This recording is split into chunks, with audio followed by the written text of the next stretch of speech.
In this learning unit, we will look at how can you add a new employee when logged into the employees module as an admin. There are two options to create new employees within the employees module. The first option is by clicking on the add new employee button, and the second option is by clicking on the import option. Let's look at both of them in details. When you click on the add new employee button, it opens a new page where you can enter all the required information such as personal information, work and skills, shift timings, salary, work details, and reporting manager of the user. Under the personal information, you can add basic information of the employee such as title, the first name, the last name, the date of birth, the gender, any email ID for the user, and a mobile number. In the shift section, you can add the shift details applicable to the respective employee. Choose a shift type applicable to the employee. Once you have chosen the applicable shift type, that is morning, afternoon, general, standard, etc., you can choose if the shift allowance is applicable for this employee or not. Please note, each company will have their own set of rules of which shifts would require allowance or not, so kindly choose this option as per your own company policy. Based on the shift type, enter what would be the shift start and the shift end time for the employee. This will be used to verify if the employee has completed their work hours when they log in or log out for the day.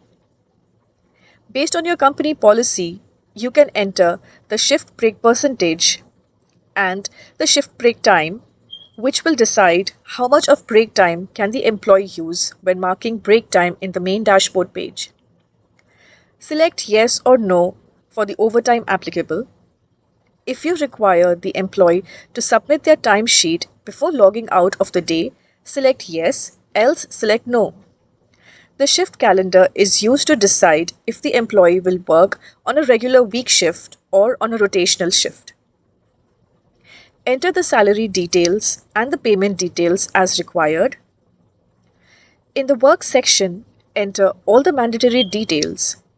Please note, the employee code is a free text field which you can use to enter the employee code as per your company's code format. Select the employee type, if permanent, on probation, and intern, etc. The employee role, if the employee is an admin, an employee, an HR executive, a manager, etc. Select what department will this employee belong to. Select the designation for the employee.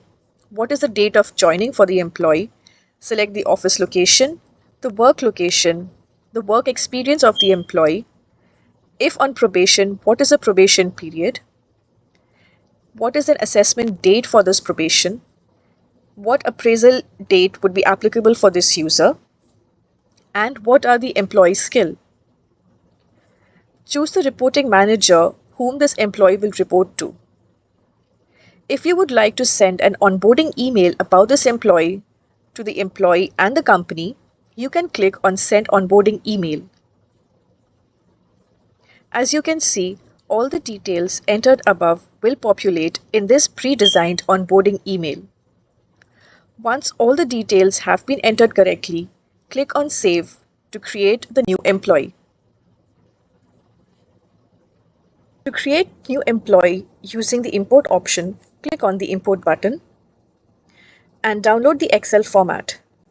Once done, you will be able to see the Excel sheet which has columns for the employee code, the first name, last name, date of birth, gender, official email, mobile number, department, designation, date of joining, reporting manager, the salary, the annual salary, the shift if applicable, employment type, office location, work location, and the holiday calendar applicable to the employee. You can add either one employee or multiple employees using this option. Once all the details for all the employees have been entered correctly, you can save this and then upload this file using the click here to import option. Once done, all your employees will now be added into the system.